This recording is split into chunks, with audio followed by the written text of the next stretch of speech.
Have you seen any of the ads promoted on Facebook and other online media of Justin Trudeau endorsing a financial service called Wealthsimple? At first I was a bit surprised and confused as to why our trust fund prime minister, who's probably never made a serious investment decision in his life, is promoting a private company and investment product like he's a B-list celebrity. And while the latter is kind of true, he is a B-list celebrity, it also should raise plenty of ethics questions. That is, if the ethics commissioner is not too busy investigating Trudeau's New Year's trip to the Aga Khan's private island, 7 months later? So I decided to take a look into Wealthsimple myself and how exactly they landed an endorsement from our heartthrob Prime Minister. Well, it didn't take long to realize that this deal is as crony as you would expect from the Liberals. Wealthsimple markets themselves as an online investment management service, making investing easier for millennials. But it is Wealthsimple's most prominent investor, Power Corp, that sets off all sorts of alarm bells. Power Corp is easily the most connected company in Canada to the power wielders of Liberal and Quebec Liberal politics. Power Corp is controlled by the Desmarais family. The current president is Andre Desmarais, who just so happens to be married to former Liberal Prime Minister Jean Chrétien's daughter.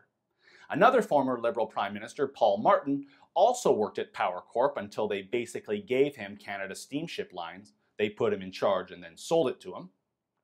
Pierre Trudeau also sat on the advisory board of Power Corp during the 1990s. I'm not done yet.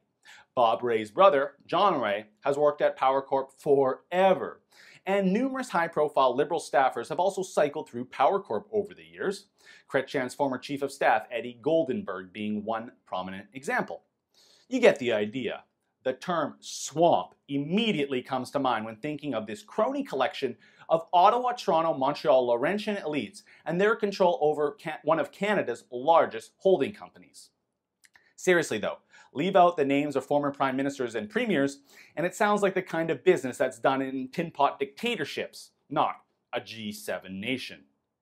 So it won't surprise you to find out that Power Corp executives were present at the now infamous September Cash for Access fundraiser put on by the Liberals and Justin Trudeau, where they had a $1,500 state dinner for the Chinese premier.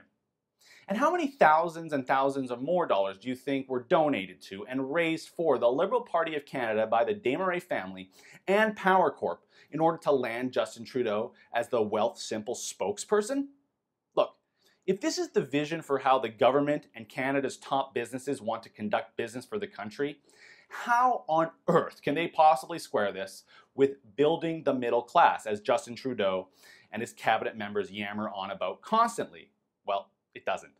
This is the exact kind of approach that will do nothing for the middle class and will simply exacerbate income inequality as the well-connected are prioritized under these kinds of crony business deals.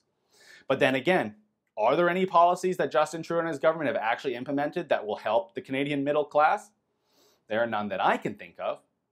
So I think Justin probably signed on to endorse Wealthsimple in part to help his crony Liberal donor friends, but also because we know he is obsessed with his image of being cool, young, and appealing to millennials. Wealthsimple is marketed towards millennials, and well, that combination of trying to look cool and help your crony Liberal friends, well folks, that's Justin Trudeau's M.O. For the Rebel.media, I'm Christopher Wilson. You'll find all the hard-hitting stories on Justin Trudeau and his Liberals on our Rebel Canada YouTube page. If you haven't done so already, click subscribe, never miss a video.